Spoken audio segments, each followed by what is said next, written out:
सबको हाय, सबको हेलो। तो अभी यूपीएससी का एक नया फेवरेट टॉपिक है संवैधानिक नैतिकता, कॉन्स्टिट्यूशनल मोरालिटी।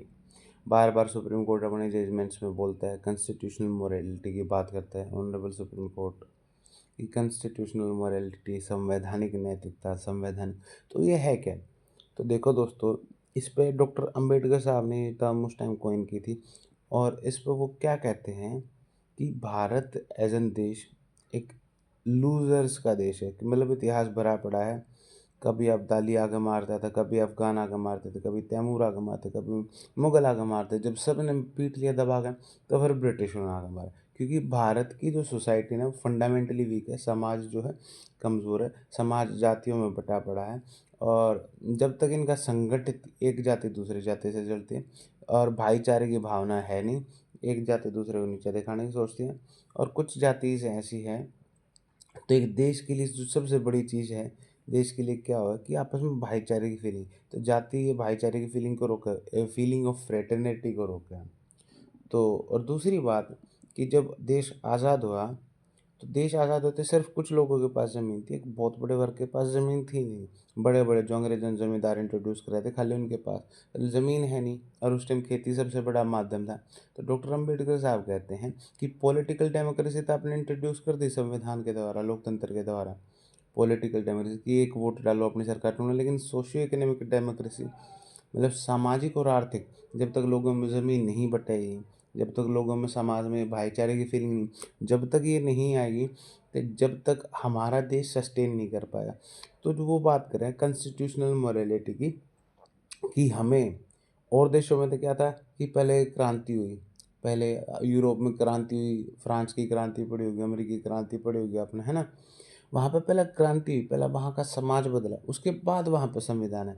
लेकिन हमारे देश में तो कोई क्रांति हुई नहीं, हमारे देश में आज़ादी आंदोलन हुआ था। आंदोलन में क्या, अंग्रेज चले गए थे और पावर एक हाथ से दूसरे हाथ में चली गई थी। अंग्रेज हमारे को पावर दे के चले गए थे। तो हमारे देश में जो क्रांति है, जो समाज में क्रांति आनी, जिसके बिना समाज, जिसके बिना अपना देश सस्टेन नहीं कर सकता, दोबारा अलग अलग जाति धर्म में टूट जाएगा। तो उसके लिए हमें क्या चाहिए, हमें उस उन साहब ने क्या करा था कि जो वो थी ना, क्या बोलते, क्रांति, वो संविधान के अंदर डाल दी, वो संविधान के गर्भ में डाल दी कि रिजर्वेशन होगा, कि जो हेल्पलेस आदमी हैं उनको क्या है सपोर्ट करेंगे, कि भाई सुप्रीम कोर्ट की जो पैरामाउंट इम्पोर्टेंस होगी।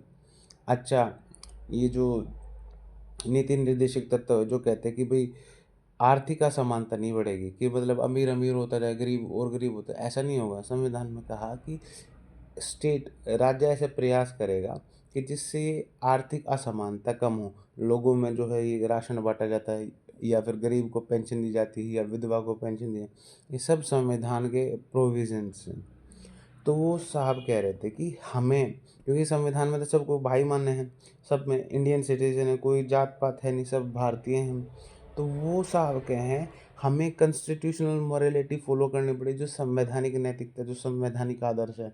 हमें संविधान की पैरामाउंट रेवरेंस करनी पड़ेगी, हमें पैरामाउंट मतलब सुप्रीमली, आपका कुछ भी हो, आप किसी भी धर्म से हो, किसी भी जाति में, अगर हमें एज एन देश बनना है, तो अपनी सारी किताब, अपने सारे शास्त्र रखने पड़ेंगे पीछे। और हमें संविधान के मूल्यों को, अपने धर्मों के मूल्यों को छोड़ के संवैधानिक मूल्यों को, अगर हमें एक देश बनना है, एक बहुत मजबूत देश बनना है, बहुत अच्छा देश बनना है, संवैधानिक मूल्यों को, अलग अलग जाति छोड़नी पड़ेंगे, अलग अलग धर्म छोड़ने पड़ेंगे, भारतीय बनना पड़ेगा। और जो संवैधानिक मूल्य हैं, लिबर्टी, कि सबको सोचने की आज़ादी, बोलने की आज़ादी, फ्रेटर्निटी, सबके बीच में भाईचारा, इक्वलिटी, कि कोई जाति बड़ी छोटी नहीं हुई। तो वो साहब कहते हैं कि ये हमने अपनी जाति धर्म, अपने शास्त्र, ये सब छोड़ने पड़ेंगे। कई बार क्वेश्चन हो कि संविधान बढ़ाया भाई, आपकी कुरान बड़ी, संविधान बढ़ाया, गीता बड़ी, तो अम्बेडकर साहब कहे भाई संविधान को बड़ा बताऊँ, संवैधानिक मूल्यों को बड़ा बताओ। शास्त्रा में भी कहीं पर मनुस्मृति में लिखा कि ब्राह्मण को जो है थोड़ी ज़्यादा कम सज़ा मिलेगी और शूद्र को ज़्यादा मिलेगी। कई ऐसी रेफरेंसेस हैं। तो वो साहब कहे हैं कि देखो, हमारे टाइम में हमारे समाज में स्त्री प्रथा होती थी, हमारे समाज में जो है बोला, जिंदा स्त्री को विधवा के बाद जला दिया जाता, बहुत सारी कुरीतियाँ थी।